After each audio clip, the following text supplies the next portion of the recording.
ಬರ್ತಾ ಇದೆ ಅದು ವಾಪಸ್ಸು. ಅಂದರೆ ಯಾವ್ಯಾವ ಮಗುವಿಗೆ ಹೇಗೆ ಪಾಠ ಮಾಡಬೇಕು ಅಂತ. ಹಾಗೆ ನಮ್ಮ ಮನೆಯಲ್ಲೂ ಕೂಡ ಮಕ್ಕಳ ಮೇಲೆ ಯಾವುದನ್ನು ಬಲವಂತ ಮಾಡೋಕ್ಕಾಗಲ್ಲ. ಜೊತೆಗೆ ಅವ್ರಿಗೆ ಈಗೋ ಹರ್ಟ್ ಆಗಬಾರ್ದು, ಈಗೋ ಹರ್ಟ್ ಆಗೋ ಥರ ನಾವು ಮಾತಾಡಬಾರ್ದು. ನಾವು ಆ ವಯಸ್ಸಲ್ಲಿ ಇದ್ದಾಗ ಹೆಂಗಿದ್ವಿ, ನಮ್ಗೇನು ಆಸೆ. ಇಲ್ಲಿ ಯಾವ ರೀತಿ ಮನಸ್ಥಿತಿ ಬರುತ್ತೆ ನಿಜಕ್ಕೂ ಒಳ್ಳೆ ಪ್ರಶ್ನೆ ಅವ್ರು ಮಾಡಿರೋದು. ನಾವು ಹಲವು ಸುದ್ದಿಗಳನ್ನು ನೋಡ್ತಾ ಇರ್ತೀವಿ. ಹೋಮ್ವರ್ಕ್ ಮಾಡು ಅಂತ ಹೇಳಿದ್ದಕ್ಕೆ ಸೂಸೈಡ್ ಮಾಡ್ಕೊಂಡಿದ್ದನ್ನು ನೋಡಿದ್ದೀವಿ. ಮೊಬೈಲ್ ಕೊಡ್ಲಿಲ್ಲ ಅಂತ ಹೇಳಿ ಸೂಸೈಡ್ ಮಾಡ್ಕೊಂಡಿದ್ದನ್ನು ನೋಡಿದ್ದೀವಿ. ಏನಾದರೂ ಹೇಳಿಬಿಟ್ರೆ ಎಲ್ಲಿ ಮಕ್ಕಳು ಆತ್ಮಹತ್ಯೆ ಮಾಡ್ಕೊಂಡ್ಬಿಡ್ತಾರೋ ಅಂತ ಭಯ ಪೇರೆಂಟ್ಸ್ಗಳನ್ನ ಕಾಡ್ತಾ ಇದೆ. ಹೀಗಾಗಿ ಏನು ಹೇಳಬೇಕು, ಏನು ಹೇಳಬಾರ್ದು, ಹೇಳೋದೇ ಬಿಟ್ಬಿಟ್ರೆ ಅವ್ರು ಇಚ್ಛೆ ಬಂದಂಗೆ ಇರಲಿ ಅನ್ನೋ ರೀತಿ ಮನಸ್ಥಿತಿಗೂ ಪಾಪ ಪೇರೆಂಟ್ಸ್ಗಳು ಬಂದ್ಬಿಟ್ಟಿದ್ದಾರೆ. ಏನ್ ಮಾಡೋದು ಅಂತ. ಇದನ್ನ ಹೆಂಗೆ ನಾವು ಆತ್ಮಹತ್ಯೆ ಪರಿಹಾರವಲ್ಲ ಅನ್ನೋದನ್ನ ಚಿಕ್ಕ ಮಕ್ಕಳಿಂದ ಹೇಳ್ಕೊಂಡ್ಬರ್ಬೇಕು ಇನ್ಮೇಲೆ. ಅಷ್ಟೇ, ಎಲ್ಲದಕ್ಕೂ ಆತ್ಮಹತ್ಯೆ ಪರಿಹಾರ ಅಲ್ಲ. ನಮ್ಮ ಪುರಾಣಗಳು ಹೇಳತ್ವೆ, ನೀವು ಆತ್ಮಹತ್ಯೆ ಮಾಡ್ಕೊಂಡ್ರೆ ಆಯಸ್ ಮುಗಿಯೋವರೆಗೂ ನಾವು ಬದುಕಿರ್ಬೇಕು ದೇಹದಲ್ಲಿ. ಆಯಸ್ ಮುಗಿಯೋ ಮುಂಚೆ ನಾವು ಹಿಂಗ್ ದುರ್ಮರಣ ಆಯ್ತು, ಆತ್ಮಹತ್ಯೆ ಆಯ್ತು, ಪಿಶಾಚಿ ತರ ಓಡಾಡ್ಕೊಂಡಿರ್ಬೇಕು ಅಂತ ಹೇಳ್ತಾರೆ. ಅದು ಏನು ವಿಷಯನೇ ಇಲ್ಲದೆ ಆತ್ಮಹತ್ಯೆ ಮಾಡ್ಕೊಳ್ಳೋದು ಪರಿಹಾರ ಅಲ್ಲ ಅಂತ ಹೇಳ್ಬಿಟ್ರೆ ಅದೊಂದು ಹೊಸ ವಿಚಾರ ತಲೆಗೆ ಹಾಕ್ಸ್ಬಿಡ್ತೀವಿ ಅನ್ನೋ ಒಂದು ಭಯನೂ ಇದೆ. ಇಲ್ಲ ಇಲ್ಲ ಅಲ್ಲ, ಅವ್ರನ್ನ ಗಟ್ಟಿ ಮಾಡಬೇಕು. ಅದಕ್ಕೆ ಸ್ವಾಮಿ ವಿವೇಕಾನಂದರು ತುಂಬಾ ಚೆನ್ನಾಗಿ ಹೇಳ್ತಾರೆ. ಯುವ ಜನತೆಯ ಕಲ್ಪನೆ ಕೊಡ್ತಾರೆ. Muscles of iron, nerves of steel and will of the thunder ಅಂತ. ಮಸಲ್ಸ್ ಆಫ್ ಐರನ್ ಅಂದರೆ ಈ ಜಂಕ್ ಫುಡ್ ತಿನ್ಕೊಂಡು, ಮ್ಯಾಗಿ ನೂಡಲ್ಸ್ ತಿನ್ಕೊಂಡು 10 ಗಂಟೆಗೆ ಎದ್ದೇಳೋದು, ಅಲ್ಲಿ ನ್ಯೂ ಇಯರ್ ಬ್ಯಾಶಲ್ಲಿ ಕುಡ್ಕೊಂಡ್ಬಿದ್ರೆ ಯಾರಿಗೂ ಮಸಲ್ಸ್ ಆಫ್ ಐರನ್ ಬರಲ್ಲ. ಬೆಳಗ್ಗೆ ಬೇಗ ಎದ್ದು ಎಕ್ಸಸೈಸ್ ಮಾಡಿ, ಯೋಗ ಮಾಡಿ, ರನ್ನಿಂಗ್ ಮಾಡಿ, ಇದು ಮಾಡಿ, ಒಳ್ಳೆಯ ಅಮ್ಮ ಕೊಟ್ಟಿರೋ ರಾಗಿ ಮುದ್ದೆ ತಿಂದರೆ ಮಾತ್ರನೇ ಮಸಲ್ಸ್ ಆಫ್ ಐರನ್ ಬರೋದು. ಹಾಗಾಗಿ ಯುವ ಜನತೆ ಮಸಲ್ಸ್ ಆಫ್ ಐರನ್ ಬೆಳೆಸ್ಕೊಳ್ಬೇಕು. ಅಂದರೆ ಒಳ್ಳೆ ಆಹಾರ, ಒಳ್ಳೆ ವ್ಯಾಯಾಮ, ಒಳ್ಳೆ ನಡತೆ. ನರ್ವ್ಸ್ ಆಫ್ ಸ್ಟೀಲ್, ನರ್ವ್ಸ್ ಅಂದರೆ ಏನು? ಭಾವನಾ ಶಕ್ತಿ, ಉಕ್ಕಿನಂಥ ಭಾವನಾ ಶಕ್ತಿ. ಅಂದರೆ ಈ ಥರ ಯಾರೋ ನನ್ನ ಬೈದ್ರಾ, ಟೀಚರ್ ಬೈದ್ರಾ, ದುಃಖ ಪಟ್ಬಿಡೋದು, ಪಕ್ಕದ ಮನೆ ಹುಡುಗಿ ಬೇಡ ಇಲ್ಲ ಅಂದ್ಬಿಟ್ಲಾ ಹೋಗಿ ಸುಸೈಡ್ ಮಾಡ್ಕೊಳ್ಳೋದು, ಪಿಂಪಲ್ಸ್ ಬಂದ್ಬಿಟ್ಟ, ಡಿಪ್ರೆಷನ್ ಹೋಗೋ ಹುಡುಗಿ ಒಬ್ಳು ನನ್ನ ಹತ್ರ ಬಂದಿದ್ಲು ಕೌನ್ಸಲಿಂಗ್ಗೆ, ಪಿಂಪಲ್ ಬಂದಿದೆ ಅಂತ. ಗೊತ್ತಾ? ನಗ್ತೀರಾ ಅಳ್ತೀರಾ ಹೇಳಿ. ಅಂದರೆ ಅಷ್ಟು ಈ ಫೇರ್ ಆ್ಯಂಡ್ ಲವ್ಲಿ ಸಿಂಡ್ರೋಮ್ ಅಂತ ಅದನ್ನು ನಾನು ಕರಿತೀನಿ. ಇಂಥದ್ದಕ್ಕೆ ಅಂದರೆ ಜೀವನದಲ್ಲಿ ಸುಖ ಬರಲಿ, ದುಃಖ ಬರಲಿ, ಅನುಕೂಲವಾಗಲಿ, ವ್ಯತಿರೇಕವಾಗಲಿ, ಅಥವಾ ನಾನು ಕೇಳಿದ ಸಿಕ್ಕಲಿ ಸಿಕ್ಕದಿರಲಿ, ನಾನು ಎಲ್ಲದಕ್ಕೂ ನಾನು ದುಃಖ ಪಡಬೇಕಾಗಿಲ್ಲ. ಎಲ್ಲರಿಗೂ ಕೆಲವು ಸಿಕ್ಕತ್ತೆ, ಕೆಲವು ಸಿಕ್ಕಲ್ಲ. ಹಾಗಾಗಿ ನನಗಿದು ಸಿಕ್ತು, ಇದು ಸಿಕ್ಕಲಿಲ್ಲ, okay I will go ahead, ಇದೊಂದು ಚಾಪ್ಟರ್ ಮುಗೀತು, ಮುಂದೆ ಹೋಗಬೇಕು. ಈ ಥರ ಮಕ್ಕಳನ್ನ ನಾವು ತಯಾರು ಮಾಡೋಕ್ಕೆ ಭಗವದ್ಗೀತೆ ಬೇಕಿರೋದು. ಗೊತ್ತಾಯ್ತಾ? ಸೊ ನರ್ವ್ಸ್ ಆಫ್ ಸ್ಟೀಲ್, ಅದು ವಿವೇಕಾನಂದ ಹೇಳ್ತಾರೆ. ಭಾವನಾ ಶಕ್ತಿ ಏನೇ ಸಿಕ್ಕಲಿ. ಜೀವನದಲ್ಲಿ ಎಷ್ಟೋ ಜನ ಬಿಟ್ಟು ಹೊರಟೋಗ್ತಾರೆ ನಮ್ಮನ್ನು, ಎಷ್ಟೋ ಜನ ಅಪಾರ್ಥ ಮಾಡ್ಕೊಳ್ತಾರೆ. ಕೆಲವರು ದೇವತೆ ಅಂತ ಹೊಗಳ್ತಾರೆ, ಕೆಲವ್ರು ಏನಾಯಿತು ನಿಮ್ಗೆ ಹಿಂಗಾದ್ರಿ ಅಂತ ಹೇಳ್ತಾರೆ, ಇನ್ನು ಕೆಲವರು ನಮ್ಮನ್ನು ಹೊಟ್ಟೆ ಕಿಚ್ಚುಪಡ್ತಾರೆ, ಇನ್ನು ಕೆಲವರು ತುಂಬ ಸಪೋರ್ಟ್ ಮಾಡ್ತಾರೆ, ಕೆಲವರು ಕೈ ಕೊಟ್ಟು ಹೋಗ್ತಾರೆ. ಇದು ಎಲ್ಲರಿಗೂ ಆಗೋವಂಥದ್ದೇ. ಸೆಲೆಬ್ರಿಟೀಸ್ಗೂ ಆಗುತ್ತೆ, ನಮ್ಮಂಥ ಸಾಮಾನ್ಯರಿಗೂ ಆಗುತ್ತೆ. ನಾವು ಎಲ್ಲದಕ್ಕೂ ರಿಯಾಕ್ಟ್ ಮಾಡ್ತಾ ಕೂತ್ರೆ ಜೀವನದಲ್ಲಿ ಏನೂ ಸಾಧಿಸೋಕ್ಕಲ್ಲ. ಅದಕ್ಕೆ nerves of steel, will of the thunder, ಸಾಧಿಸಿಯೇ ತೀರ್ತೀನಿ ಅನ್ನುವ ಒಂದು ದೃಢ ಸಂಕಲ್ಪ. ಇದು 3 ಯುವಕರಲ್ಲಿ ಇರಬೇಕು ಅಂತಾರೆ. ಚಿಕ್ಕ ವಯಸ್ಸಿಂದ ಮಕ್ಕಳಿಗೆ ಇದನ್ನೆಲ್ಲ ಹೇಳ್ತಾ ಬೆಳೆಸ್ಬೇಕಾಗತ್ತೆ ನಾವು. ಯುವ ಜನತೆಗೆ, ಅದರಲ್ಲೂ ಯುವತಿಯರು, ನಮ್ಮ ಭಾರತೀಯ ಸಂಸ್ಕೃತಿ ಗೊತ್ತಿರುತ್ತೆ, ಆದರೂ ಅದನ್ನು ಬಿಟ್ಟು ವೇ ಆಫ್ ಡ್ರೆಸ್ಸಿಂಗ್ ಆದರೂ ಆಗಿರಲಿ, ಎಲ್ಲವನ್ನೂ ವೆಸ್ಟರ್ನೈಸ್ ಆಗ್ತಾ ಇದೆ. ನಮ್ಮ ಭಾರತದಲ್ಲಿ ತುಂಬ ಯೂತ್ ಇರೋದು, ಅವ್ರಿಗೆ ಏನು ಸಂದೇಶ? ಅದನ್ನೇ ನಾನು ಹೇಳ್ತೀನಿ. ಒಂದು ಏನಾಗಿದೆ ಅಂದರೆ, ಒಂದು ನ್ಯಾರೇಟಿವ್ ಕ್ರಿಯೇಟ್ ಆಗಿದೆ, ಒಂದು ವ್ಯಾಖ್ಯಾನ. ಏನಂತಂದರೆ, ನಾನು ಅವ್ರ ಥರ ಡ್ರೆಸ್ ಮಾಡಿಕೊಂಡ್ರೆ, ನಾನು ಅವ್ರ ಥರ ಇದ್ದರೆ ಮಾತ್ರ ನಾನು ಪ್ರೋಗ್ರೆಸಿವ್. ನಾನು ಭಾರತೀಯ ವೇಷ ಹಾಕ್ಕೊಂಡ್ಬಿಟ್ರೆ ನಾನು ಪ್ರೋಗ್ರೆಸಿವ್ ಅಲ್ಲ ಅಂತ.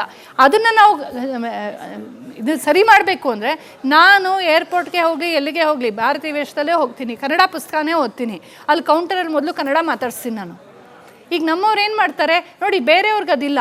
ನಾವು ಕೆಲವೆಲ್ಲ ನಮ್ಮ ಮುಸಲ್ಮಾನರಿಂದ, ಕ್ರಿಶ್ಚಿಯನ್ಸಿಂದ ಕಲಿಬೇಕು. ಅವರೆಲ್ಲವರು ಬುರ್ಕಾ ಹಾಕೊಂಡು ಹೋಗ್ತಾರೆ, ಸ್ಕಲ್ ಕ್ಯಾಪ್ ಹಾಕೊಂಡು ಹೋಗ್ತಾರೆ, ಅವ್ರಿಗೆ ಯಾವ ಪ್ರಾಬ್ಲಮೂ ಇಲ್ಲ.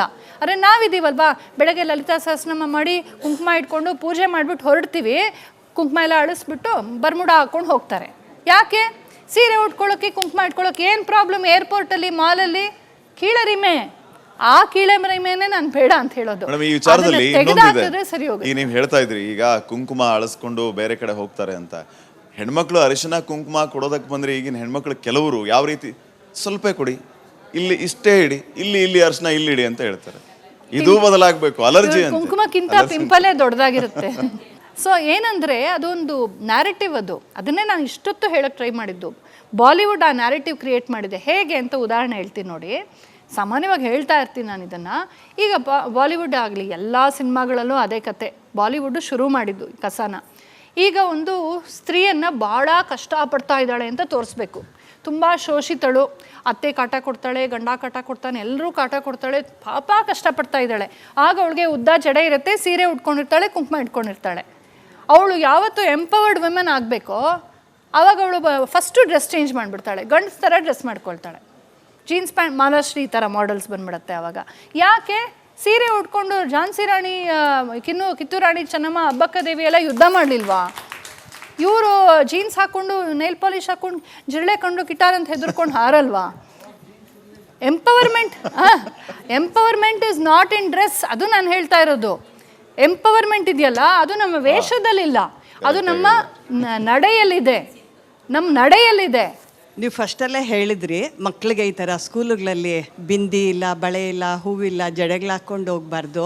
ಕರೆಕ್ಟು. ಇವಾಗ ಇದೆಲ್ಲ ನಡೀತಾ ಇದೆ ಮನೆಗಳಲ್ಲಿ. ಅಜ್ಜ ಅಜ್ಜಿಗಳು ನಮಗೆಲ್ಲ ನೋಡಿದ್ರೆ ತುಂಬ ಹಿಂಸೆ ಆಗುತ್ತೆ, ಸಂಕಟ ಆಗ್ತಾಯಿದೆ ಇದಕ್ಕೆಲ್ಲ ಏನು ಮಾಡಿದ್ರೆ ಆಗುತ್ತೆ? ಮಕ್ಳಿಗೆ ಎಷ್ಟು ಹೇಳಿದ್ರು, ಇವಾಗ ನಾವು ಹೇಳಿದ್ರೆ ಅವ್ರಿಗೆ ಸ್ಕೂಲುಗಳಲ್ಲಿ ಯಾವಾಗ ಬೇಡ ಅಂತಾರೋ, ಅದೇ ಅವ್ರು ಹೇಳ್ದಂಗೆ ಫೋರ್ಸ್ ಮಾಡಿದ್ರೆ ಡಿಪ್ರೆಷನ್ ಹೋಗ್ತಾರೆ. ಅಲ್ಲಿ ಹೇಳ್ತಾರೆ, ಇಲ್ಲಿಗೆ ಹೇಳ್ತಾರೆ. ಮಕ್ಕಳಿಗೆ ಯಾಕೆ ಹೇಳ್ತೀರಾ? ಸ್ಕೂಲಿಗೆ ಹೋಗಿ ಹೇಳಿ, ಆ ಧೈರ್ಯ ಬೆಳೆಸ್ಕೊಳ್ಳಿ. ನೀವು ಒಬ್ಬೊಬ್ಬರು ಹೋಗಿ ಹೇಳಿದ್ರೆ ಆಗಲ್ವಲ್ಲ, ಇದಕ್ಕೆ ಜೊತೆ ಮಾಡ್ಕೊಳ್ಳಿ, ಬಿಡಿಸಿ ಅಷ್ಟೇ ಆ ಸ್ಕೂಲ್ನ. ನಾನು ಹಂಗೆ ಮಾಡೋದು ಎಲ್ಲಾ ಕಡೆ. ಇವಾಗ ನಮ್ಮ ಹಿಂದೂ ಸ್ಕೂಲುಗಳು ಹುಡುಕಿ ಹಾಕಿದ್ವಿ ನಾವು, ಅಲ್ಲೂ ಇದೆ ಶುರು ಮಾಡ್ಬಿಟ್ರು. ಸ್ಟಾರ್ಟಿಂಗ್ ಅಲ್ಲಿ ನಾವು ಕೇಳಿದ್ದೆ ಈ ಕ್ವೆಶ್ಚನ್ ಕೇಳಿ ಹಾಕಿದ್ವಿ ಮಕ್ಕಳನ್ನ. ಕೇಳಿ ಅವ್ರನ್ನ, ನೀವ್ ಯಾಕೆ ಹಿಂಗಿದ್ದೀರಾ, ಯಾಕೆ ನಮ್ಮ ಮಕ್ಕಳಿಗೆ ಕುಂಕುಮ ಇಟ್ಕೊಳಕ್ ಬಿಡಲ್ಲ ಅಂತ ಕೇಳಿ. ನೀವು ಬರ್ತಾ ಬರ್ತಾ ಬರ್ತಾ 1 ವರ್ಷ 2 ವರ್ಷಕ್ಕೆ ಒಂದೊಂದೇ ಚೇಂಜ್ ಮಾಡ್ಕೊಂಡು ಬಂದು ಹಿಂಗ್ ಮಾಡ್ತಾ ಇದೆ. ನಮ್ಮ ಮಕ್ಕಳು ನಮ್ಮ ಮನೆ ಪಕ್ಕದಲ್ಲಿರೋ ಶಾಲೆಗೆ ಹೋಗ್ಬೇಕು ಅನ್ನೋ ಹುಚ್ಚನ್ ಫಸ್ಟ್ ಬಿಡ್ಬೇಕು ನಾವು. ನಮ್ಮ ಮನೆ ಎಡು ಬಿದ್ದರೆ ಎದುರುಗಡೆ ಶಾಲೆ ಇದೆ, ನಾನು ಕಳ್ಸಲ್ಲ ಅಲ್ಲಿ ಮಗನ್ನ. 4 ಕಿಲೋಮೀಟರ್ ದೂರ ಹೋಗ್ತಾನೆ. ಯಾಕೆ? ಅಲ್ಲಿ ಆ ಥರ ಇದೆ ಅಂತ ಹೇಳಿ. ಈಗ ಚಿಕ್ಕದಾಗಿ ಒಂದು ಪ್ರಶ್ನೆ ಕೇಳ್ತೀನಿ. ಈಕ್ವಾಲಿಟಿ ಅಂತ ಹೆಣ್ಮಕ್ಳು ಹೋರಾಡ್ತಾ ಇದ್ದಾರಲ್ಲ, ಅದಕ್ಕೆ ಜಾಸ್ತಿ ಆಗಿದೆ ಅನಿಸ್ತಾ ಇದೆ ನನ್ನ ಅಭಿಪ್ರಾಯ. ಇದಕ್ಕೆ ನೀವೇನು ಹೇಳ್ತೀರಾ? ಈಕ್ವಾಲಿಟಿನೇ ಹೌದು, ಅವ್ರಿಗಿಂತ ನಮಗೆ ಜಾಸ್ತಿ ಬೇಕು ಅಂತಾರೆ, ಇಲ್ಲ ಈಕ್ವಾಲಿಟಿ ನೀನೇನು ನಾನೇನು ಅನ್ನೋ ಥರ ಆ ಸ್ಥಿತಿಗೂ ಬಂದ್ಬಿಟ್ಟಿದೆಯಲ್ಲ ಈಗ ನಮ್ಮ ಸಮಾಜ. ಈಕ್ವಾಲಿಟಿ ನಮ್ಮಲ್ಲಿ ಯಾವತ್ತೂ ಇತ್ತು. ವಿವೇಕಾನಂದರು ಅದೇ ಹೇಳ್ತಾರೆ, ಸ್ತ್ರೀಗೆ ನಾವು ಜಾಸ್ತಿನೇ ಕೊಟ್ಟಿದ್ದೀವಿ ಅಂತ. ಬಟ್ ಅದು ಹೇಗೆ ಹೇಳಬೇಕು ಅನ್ನೋದು ಗೊತ್ತಾಗ್ತಾ ಇಲ್ಲ. ಈಕ್ವಾಲಿಟಿ ನಮ್ಮ ಸಂಸ್ಕೃತಿಯಲ್ಲಿ ಸದಾ ಇತ್ತು. ನೋಡಿ, ನೀವು ನಮ್ಮ ಭಾರತದ ಇತಿಹಾಸದಲ್ಲಿ ಅತ್ಯಂತ ಪ್ರಾಚೀನ ರಾಣಿ ಒಬ್ಬಳು. ಯಾವ ರಾಣಿ? ನೈಲ್ ಪಾಲಿಶ್ ರಾಣಿ ಅಲ್ಲ, ಯುದ್ಧ ಮಾಡ್ತಾ ಇದ್ದ ರಾಣಿ, ಪ್ರಜೆಗಳನ್ನು ಆಳ್ತಾ ಇದ್ದ ರಾಣಿ, ಬುದ್ಧಿವಂತೆ ಆದ, ಜ್ಞಾನಿನಿ ಆದ, ತ್ಯಾಗ ಮೂರ್ತಿಯಾದ ರಾಣಿಯನ್ನು ಹುಡ್ಕೊಂಡು ಹೋಗಿ ಇಡೀ ಜಗತ್ತಿನ ಇತಿಹಾಸದಲ್ಲಿ ಓಲ್ಡೆಸ್ಟ್ ಕ್ವೀನ್ ನಿಮ್ಗೆ ಸಿಕ್ಕೋದು ನಮ್ಮ ಭಾರತೀಯ ಸಂಸ್ಕೃತಿಯಲ್ಲೇ. ಕುದುರೆ ಓಡಿಸ್ತಾ ಇದ್ದಂಥ ಯೋಧೆ ಬೇಕಾ? ವಿಶ್ಫಲ ಸಿಗ್ತಾಳೆ ವೇದದಲ್ಲಿ ನಮಗೆ. ಇದು ಡಾನ್ಸರ್ಸ್ ಬೇಕಾ? ಸಂಗೀತ ಹಾಡೋರು ಬೇಕಾ? ಕಲಾವತಿಯರು ಬೇಕಾ? ಬಿಸ್ನೆಸ್ ವುಮೆನ್ ಬೇಕಾ? ರಾಣಿಯರು ಬೇಕಾ? ಯೋಧೆಯರು ಬೇಕಾ? ಗೂಢಚಾರಿಣಿಯರು ಬೇಕಾ? ಯಾವುದೇ ಕುಲ ಕಸಬು ತೆಗೆದುಕೊಳ್ಳಿ, ಗಾಣಿಗರಲ್ಲಿ, ಕೃಷಿಕರಲ್ಲಿ, ಕಲಾವಿದರಲ್ಲಿ, ಗೋಪಾಲಕರಲ್ಲಿ, ಎಲ್ಲ ವಂಶಗಳಲ್ಲೂ ಸ್ತ್ರೀಯರು ಪುರುಷರು ಎಲ್ಲರೂ ಒಟ್ಟೊಟ್ಟಿಗೆ ಕೆಲಸ ಮಾಡ್ತಾಯಿದ್ರು.